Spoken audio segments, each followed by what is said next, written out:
Here we are at the next computer, and we want to look at two things. The first, of course, is what it's like to actually build a mission-critical app, and we're going to do that here.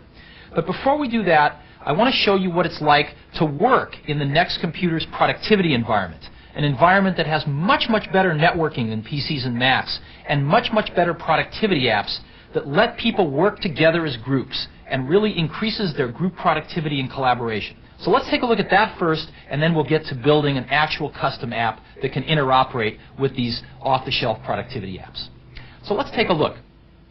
For those of you that have never seen NeXTSTEP before, NeXTSTEP has your menus, your windows, and a thing over here called the dock, which you can move out of the way if you want to. And the dock is really useful for keeping the applications you use most often in constant view, always on the top. So I can grab an application like this Xterminal emulator and just click it into the dock here, whichever ones I find the most useful to me. And the dock will always stay on the top so I can find them very quickly. Also, please note that when I move around these NeXTSTEP windows, the entire contents of the window comes with me. This gets extremely important when we have color images. If this was a Macintosh or a PC, moving around these full color images would take till next week for them to all repaint. And so rather than just moving the outlines, moving the entire images along with us really is fantastic benefit if you're working in publishing or some other area that demands that you use color imagery. In addition, rather than just having the option to quit things, because we're a full multitasking system on top of Unix, we can hide things. And I push hide here, and those pictures all hide behind their icon, which happens to be over here in the dock. And I can click, and you can see how fast the graphics in NeXTSTEP are. Now, this is the application where I find all of my files and other things. I'm going to hide that for now, and we're going to use the mail as the spine of our demo here. This is standard NeXtMail, which is bundled with NeXTSTEP. And these are all the mail messages that have come in. And when I click on one, as you see, its contents is put in this window down here. We have smooth scrolling throughout the system. You'll see that a lot as well. In this mail message, I have PostScript of any font or size. I have graphics. I have a signature. And above here, I have a picture of the person that sent this mail message, in this case myself, the date and the time it was sent, and a bunch of buttons. As an example, if I want to forward this mail message to somebody, I can hit Compose, and I can just push forward, and it'll put the contents of this mail message in here, as you can see. I can reply, in which case it'll reply to me. I can look up addresses on the network. I can go back here, and I can look up, let's say, a group of people, the whole marketing department I can send this to. I can CC the marketing department. And I can even add voice annotation by clicking on what we call lip service. And I can record something. Hey, can you check this out and let me know what you think? Thanks. Bye. And I can insert it, and you'll see the lips are inserted here. The recipient just simply clicks on these lips and plays the message. Hey, can you check this out and let me know what you think? Thanks. Bye. And almost all of the NeXTSTEP applications can be voice annotated just this easily. You deliver the mail by just pushing this button right here. And we found that this mail system is so easy to use that executives can use it without reading manuals, which is sort of our test of ease of use. This person wanted to include a color photograph in their mail message, so they just scanned it in on any one of the several scanners available and dropped it in mail. Next is fully drag and drop, so if I click on this, I can just drag out this image and drag it into another application if that's what I wanted to do. Now, in addition to just speech, NeXTSTEP supports full CD quality sound. This happens to be a picture of my young son, and we can actually play music here.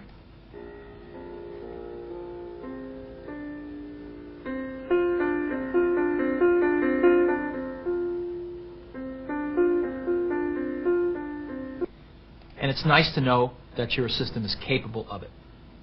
Now, what about applications? Well, when we want to send an attachment, what we do is as follows. Let's go ahead and send a spreadsheet. We say, check this out. And so we can read this more clearly, we'll bring up our font object.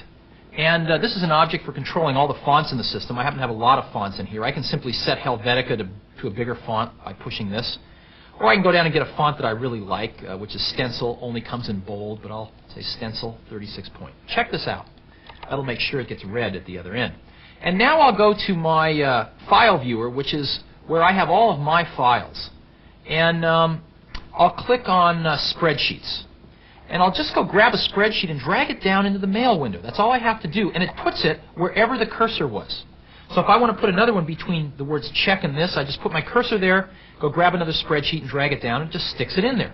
And I can have as many different documents of any type that I want, as many lips with voice annotations as I want in any mail message.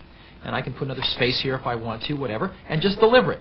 And the recipient ends up with something that looks like this, where the spreadsheet in this document, in this case, is just embedded right between some words and above a picture of a Ferrari. And they just double-click on it, which launches the parent application, in this case Lotus Improv, and brings up the spreadsheet. We don't have time to demo all of Lotus Improv, but it's a pretty remarkable spreadsheet. Okay, so that's Improv. But more importantly, we got our Improv model right through the mail without any real headaches. Now, we have the same for WordPerfect. Here's a WordPerfect document that I just got in the mail. As you know, our version of WordPerfect on the next computer is the most advanced version of WordPerfect. And in addition to that is total WYSIWYG. What you see is what you get. So here's our document that is totally compatible with the other versions of WordPerfect, and yet I can see everything. I can take the picture, I can move it around, and we'll see the text instantly reformat. I can ask to make the text 3 columns. Now my picture's a little too big, so I can resize the picture here to make it a little bit smaller, and I can move it from this column over to this column, or I can put it between these 2 columns if I want. And people that see this after using WordPerfect on other platforms are amazed that your documents can really look like this. I want to show you another feature of the Next environment. I'm going to pick a word like preserve, and I'm going to go over here to this menu called Services. Now, the Services menu is rather unique in that it appears in every application, but the contents of the Services menu is not owned by any one application. It's owned by NeXTSTEP. And any other application can register themselves as a service, and the appropriate ones will pop up in the Services menu of all the other applications. So as an example, I picked the word preserve in WordPerfect, and I go up, and one of the services is Webster's 9th Collegiate Dictionary and Thesaurus, which we bundle with NeXTSTEP. So I say define in Webster's. It'll launch Webster's, throw that word in, and in a second or two, the definition and the thesaurus for preserve will pop up on my screen. And here's the definition, and there's the thesaurus entries. And we'll come back to this again in a little while. Okay, now what I want to show you, a little bit of the networking. When we designed NeXTSTEP, we looked at the networking that workstations had, and it was substantially better than was available on PCs or Macintoshes. However, you had to be a rocket scientist to figure out how to use it. So we asked ourselves, could we use this much more powerful workstation networking and yet make it even easier than a Macintosh to use? And we think we accomplished this, and let me show it to you, and you can tell me what you think. Now, this is a message that I've gotten from Gary. Hey, Ross Perot was in the Wall Street Journal last week. Just go over the network to my home directory, I'm on the marketing server, to see the Digital Librarian bookshelf with last week's Wall Street Journal issues. Now, the Digital Librarian is an application that we also bundle with NeXTSTEP, where you can drop any text you've ever written into it, your policy manual, your love letters, what have you, and it will build a keyword index to let you find stuff very quickly. And what we've done is we've put some Wall Street Journal data into the Digital Librarian from January, and Gary is asking me to go over the network to find his home directory and to take a look at it. Well, how do I do that? I go back here to my file viewer. Now, everyone on the Next system has a home directory. This is my home directory. It's where I put all my stuff. And Gary's asking me to go find his. He's on the marketing server. Well, to go out over the network, I go back to my computer, and I have this globe right here. And I click on this globe, and it shows me everything on the network. And so I go into the demo server here, and it'll show me the different departments, and I go into the marketing department, and sure enough, there's Gary. Now, everyone else's home directory shows up as these little neighborhoods, so I don't get them confused with my own. And sure enough, in Gary's home directory, there's the Wall Street Journal bookshelf. Now, notice that every time I clicked on something, it put a copy of it in this little horizontal scrolling window up here. So I can see the entire trail or history or path that I've traversed to get there. Out of my computer, over the network, over the demo server, in the marketing, into Gary's home directory, and to the Digital Librarian bookshelf. Now, if I want to go back to marketing, I just go click on this like a button, and boom, I'm back there. And it's incredibly fast to navigate around the network this way. In addition to that, it's kind of like tuning a radio station on my radio. I've just finished tuning the radio station, i.e. finding Gary. If I'm going to listen to this radio station a lot, I kind of like to program a button just like I do on my car radio. Well, I can do that. What I do is I just take Gary's home directory and drag a copy of it anywhere up here on what we call the shelf, and it programs a button for me. Now, my home directory is put up here automatically for me, so if I get lost or if I want to go home quickly, I just go push on it, and blammo, I'm home. But now if I want to go back to Gary, I just push this, and whether Gary's next door or in Tokyo, I'm back to Gary's system, and you can see how fast it is. Okay, well now we're on Gary's system, and we click on the Wall Street Journal, and it launches the Digital Librarian, the parent app that created this data, and up pops the Digital Librarian. And I happen to know there's about 1,300 different articles in here, and I can find the ones that have the word Perot in them, and it'll find just one out of 1,300. I click on it, and I can view it right here. And I can click up to the title, and this is Executives Divided on Bush's Trade Trip. This is when Bush went to Japan. Let me go look up Bush here. Out of these 1,300 articles, how many have to do with Bush? 106. Well, I don't really want to look through 106 articles. How about Bush and Japan? 45. How about Bush, Japan, and GM? 6. Well, I can look through 6 articles, and I can click on one. Here's Bush, and the title of the article is Automakers Hobble into the New Year. So as you can see, I can find things very quickly. I can take a look at another one here. Asia trip may yet win new verdict, successful debacle. Okay, so here, again, let's take a look. Let's look up the word debacle. What does it mean? Again, I can go to services and just define it in Webster's. And in a second or two, I have the word debacle defined. Now, take a look at this. I got a mail message which said, go over the network to Gary's home directory and find this document created by the Digital Librarian. I went and got my file viewer, traversed the network, found Gary, programmed Gary's home directory up here on the shelf so I can get back to it, found the Digital Librarian, launched it, found the little window which had all the articles in it, traversed searched over 1,300 articles to find the ones with Bush, Japan, and General Motors, looked at one in a viewer, picked the word debacle, and defined it in Webster's. All these applications are running simultaneously, and as you see, they work seamlessly together without the user having to play system integrator. This is what the Next environment is all about. This is the power that just doesn't exist on the desktops in corporate America today that people are longing for. As you know, we'll be bringing NeXTSTEP out for the Intel 486 family of processors early next year, and it's exactly the same stuff you're seeing here.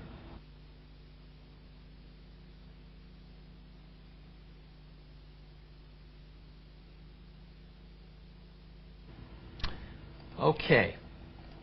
Now, let's put this all together even more. Steve, our autumn newsletter has been a truly collaborative effort. Each person has the files in their home directory.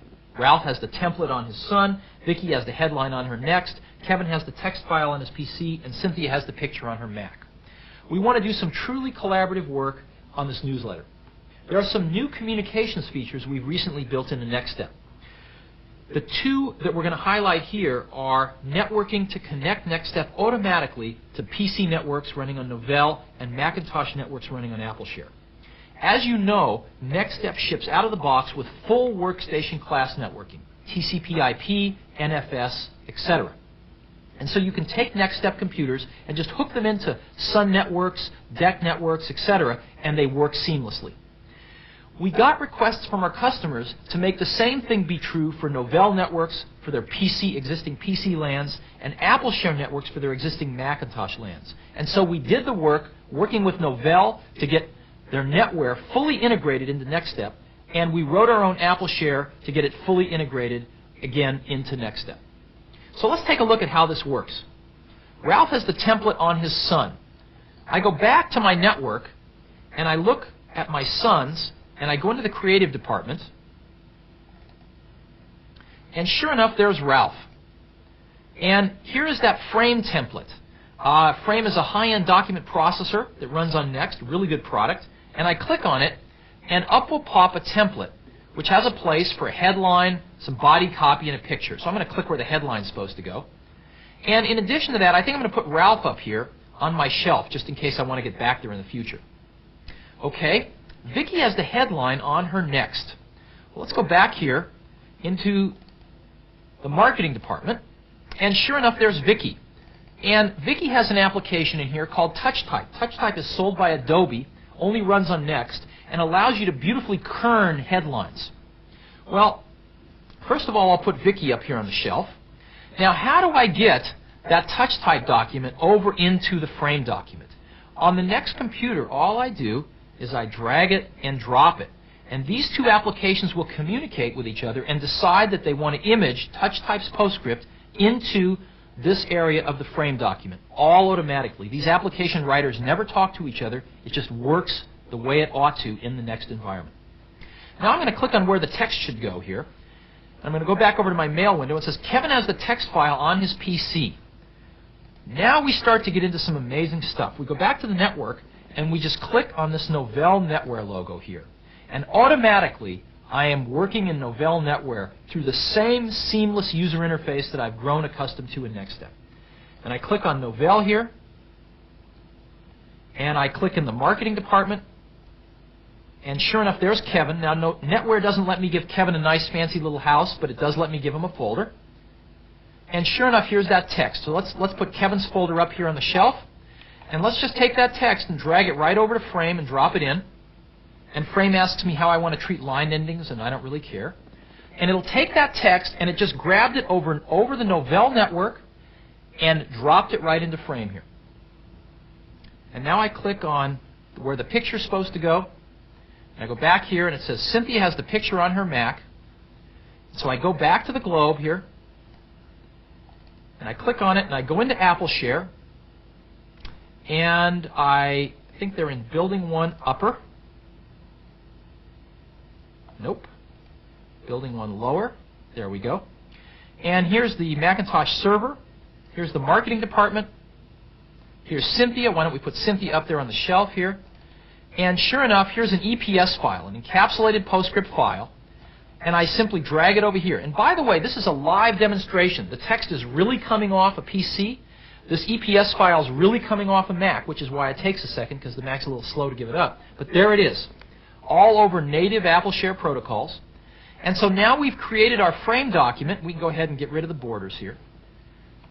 With a collaborative effort from someone who had the template on their Sun, someone who had the headline on their Next, a third person that had the text on their PC, and a fourth person who had the picture on their Macintosh.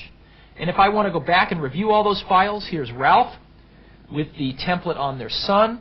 Here's Vicki with the TouchType document on their Next. Here's Kevin with the text on their PC over NetWare. And here is Cynthia with the picture on their Macintosh over AppleShare. We're not aware of any other computer that can do this and create this seamless integration from three different worlds of networking: the workstation world with Next and Sun, the PC world with Novell, and the Apple world with AppleShare. Now I want to show you something that's also new for our 3.0 release of NeXTSTEP: object linking.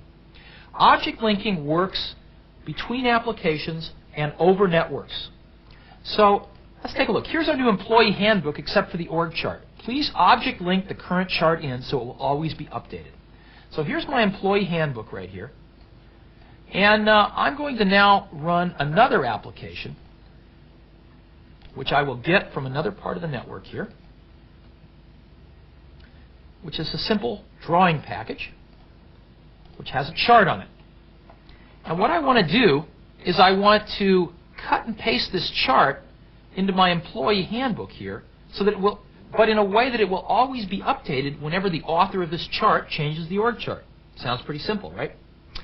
So what I'll do is I will select all in my drawing package, and I will make a copy. And then what I do today on every other system is I come over here and I would say paste, except that paste will paste dead data in. So rather than do that, I will go down to my link menu and say simply paste and link, which will paste in linked data. Very, very simple. Now, this data is normally updated every time the source is saved. But since I want it to update continually for this demo, I'll bring up the link inspector, which allows me to open the source or update from the source or break links. And I'll also be able to set it after I select the link over here, I'll be able to set it to update it continually. And now that means when I go back to my source here, let's say I pick the president, and I go get my color object here, which lets me select colors. Let's say presidents like to be blue. Notice I have drag and drop color, by the way. I just drag up and drop the color in here, and notice that it's updated on both documents. Let's say this vice president wants to be over here this color. This vice president wants to be a tan color. Let's say this vice president doesn't make it, maybe. This vice president here gets promoted. As you see, no matter where the source document is, if it's on another machine across the country, this document that the data is linked into will be updated instantaneously. Okay. One or two more things. As you know, Next was the first environment to incorporate fax into it. We have full faxing built into the entire Next environment. You can fax from any document. Normally when you'd fax, if I want to fax this document here, I'd go to print it, and I would simply pick a printer here and say print. But instead, I can select fax here.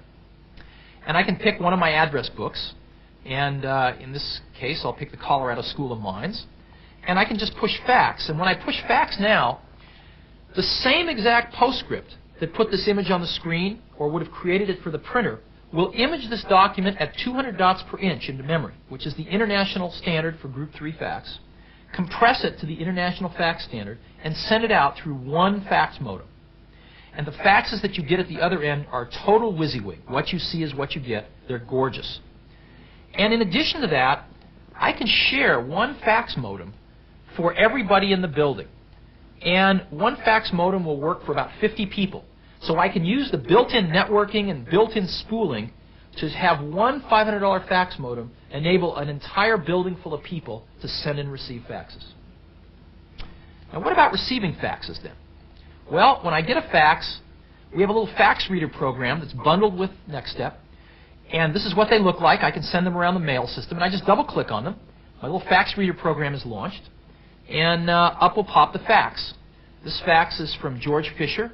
He's the CEO of Motorola. And here's a fax like this, and they're beautiful, as you can see. This was taken right off the fax modem, so it saved paper at the receiving end, and was sent around the mail system to one or many people.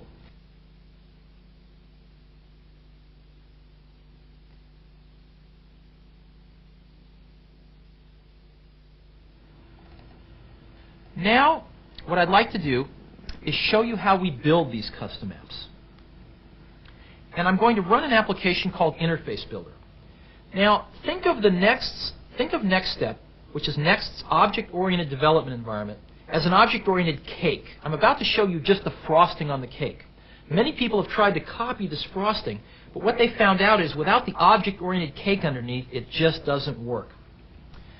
And this is the way all of our developers build their applications. They first say, I want to make a new application. Interface Builder gives them a new menu and a new window. And then they go over here to these palettes of objects. And we have palettes of objects starting off with menus. So I can just drag things down into my document, or into my menus here, and it adds them. I can add custom menus here, and I can type.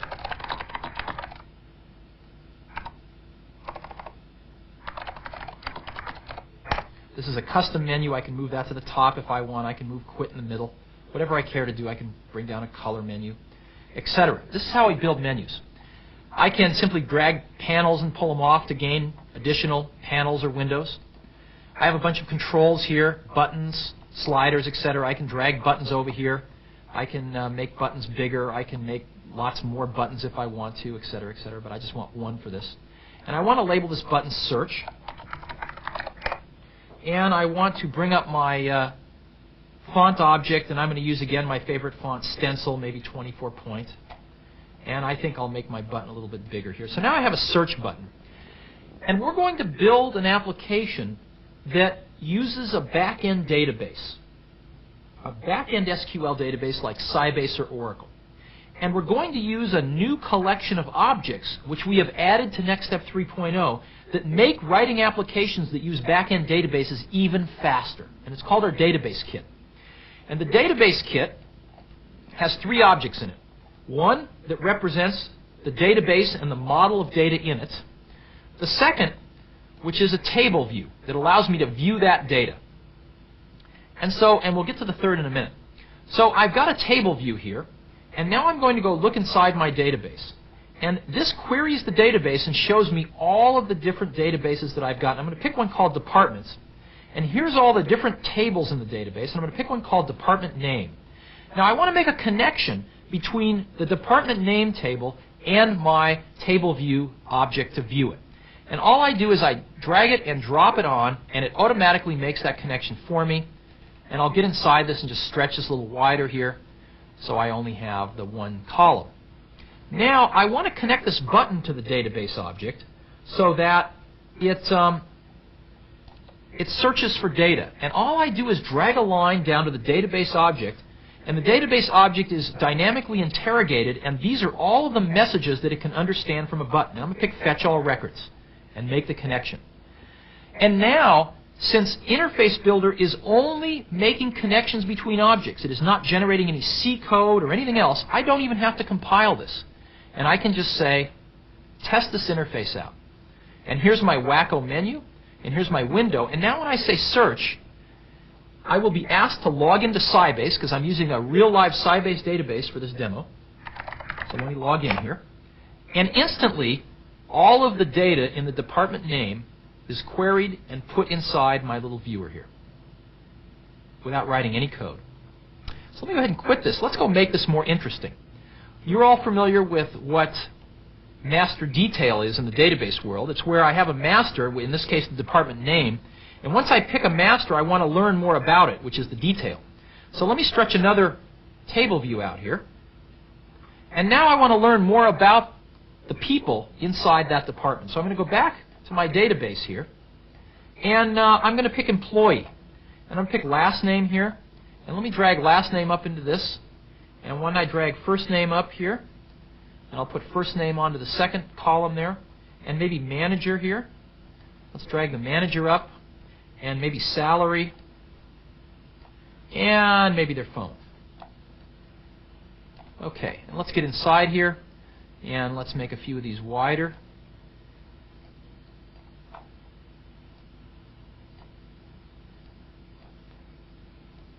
Alrighty. Now, let's go grab some additional information about the people that we're going to select in that department. Maybe let's grab a few fields here, and let's stretch them out. And let's go back and make them maybe stencil 18 point.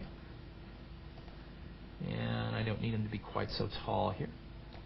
Okay, let's go back to employee, and maybe let's put their title in. Now, by the way, for those of you that are fluent in databases, you'll notice that I'm actually doing joins across multiple parts of the database here, all automatically done by the database kit. And let's go back, to location, and let's pick the employee's location, and let's put that in the second field here. Now, I also have a way to display images. That's the third object in the database kit. And we'll go grab this and stretch it out a little bit. And we'll go back to location here, and we notice we have a photo. So let's go ahead and drag up the photo in here. And I also have another photo of the employee, which we'll put right here. And let's go back to department. We'll pick employee. And we'll go do a join to another part of the database where the photo is, and we'll just drop the photo in here.